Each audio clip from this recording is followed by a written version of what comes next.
Welcome to Graveyard Mile, where the past never stays buried, and every story has a chill waiting for you. If you love late-night mysteries, haunted places, and spine-tingling legends, you're in the right place. Hit that like button, subscribe, and ring the bell so you never miss a walk through the shadows. The forest was quiet in a way that didn't feel natural. Not peaceful, empty. Evan noticed it immediately, though he couldn't have explained why. Living most of his life hard of hearing had taught him to read the world differently. Silence wasn't an absence to him. It was a pressure, a tightening, like the moment before a storm breaks, when the air seems to hold its breath. Monty tugged at the leash, nose buried deep in the powdery snow, tail wagging with the enthusiasm only a dog could muster on a cold winter afternoon. The sun hung low in the pale sky, the kind of weak winter light that barely warmed the skin but painted everything gold. Evan adjusted his scarf and followed. The forest sat just beyond the edge of the neighborhood, an unassuming stretch of woods bordering the suburban sprawl north of Montreal. Families used it for hiking in the summer, snowshoeing in the winter. Kids built forts. Teenagers drank cheap beer back there and thought they were invisible. Evan usually stuck to the main trail. Today, Monty didn't. The dog stopped abruptly, ears alert, body stiff. Evan followed his gaze and saw it then, a narrow path veering off on the marked trail. No signage, no footprints from boots or snowshoes. Just a smooth, shallow depression in the snow, as if something had passed through repeatedly without disturbing it too much. Untouched.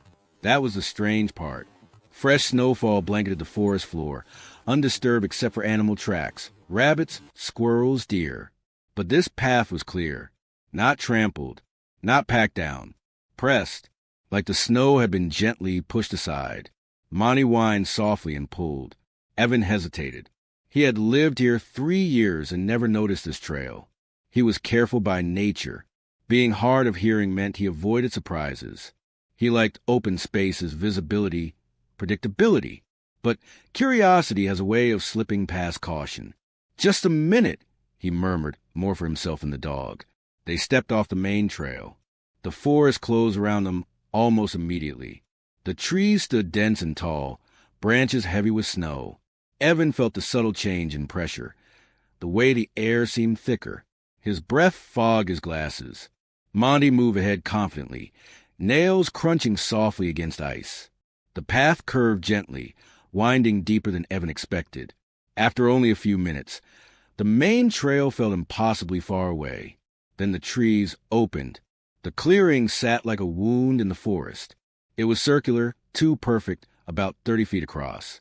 Snow lay thinner here, as if something had disturbed it recently.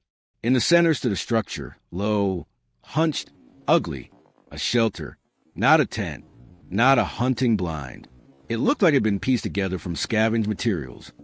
Branches lashed together with wire, tarps weighed down by rocks, pieces of plywood warped by moisture. Old fabric hung from the sides like rotting skin. Evan's stomach tightened. No smoke rose from it. No footprints surrounded it, but it felt occupied. Monty growled. The sound vibrated through the leash into Evan's hand. Monty wasn't aggressive. He barked at squirrels, got nervous during thunderstorms, but Evan had never heard that low, sustained growl before. Evan backed up slowly. That was when he noticed the footprints. They circled the clearing, but didn't approach the shelter. Large, barely defined, as if whoever made them had stepped lightly, deliberately, too large for most people. Evan turned and began walking back the way they came, heart pounding. Monty followed reluctantly, glancing over his shoulder again and again. Halfway back to the main trail, Evan felt it. That pressure, like being watched. He stopped. The forest seemed unchanged, but his skin prickled. He scanned the trees. Then he saw movement.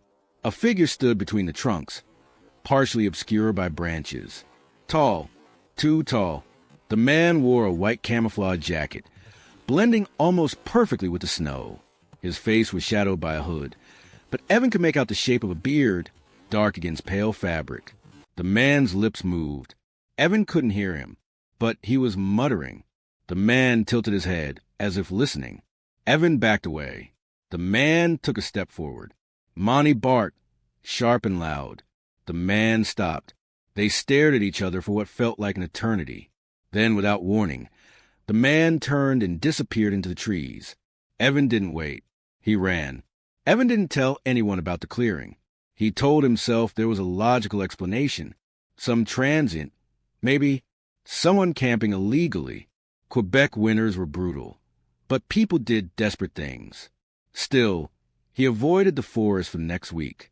Monty grew restless. Walks stayed confined to the neighborhood streets, where houses stood close together and snowplows roared by, where the world felt loud even to Evan. At night, he dreamed of the clearing.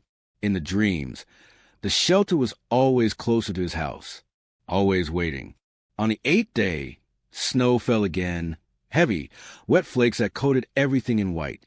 Evan took Monty into the backyard before bed. The yard backed up to the same forest. The gate stood closed, as always. Monty sniffed the ground, then froze. His hackles rose. Evan followed Monty's gaze. Footprints crossed the yard. Large. Fresh. They came from the forest, stopped near the patio door, then turned back. Evan's breath caught. He scanned the darkness beyond the glass. His reflection stared back at him, pale and frightened. Then he saw movement, a shape at the edge of the yard. The man stepped into view. The white camouflage jacket glowed faintly in the porch light. Snow clung to his beard. His mouth moved constantly, words spilling out in a stream Evan couldn't hear. The man smiled. Evan slammed the door shut and locked it.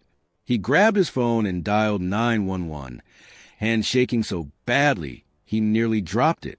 The dispatcher spoke calmly, but Evan struggled to follow, adrenaline fogging his thoughts. He explained as best he could, voice rising. The man remained outside, pacing. Then he vanished. A loud crash shook the house. Glass shattered. The patio door exploded inward. Evan screamed. By the time police arrived, the man was gone. The patio door lay in pieces. Snow drifted into the living room.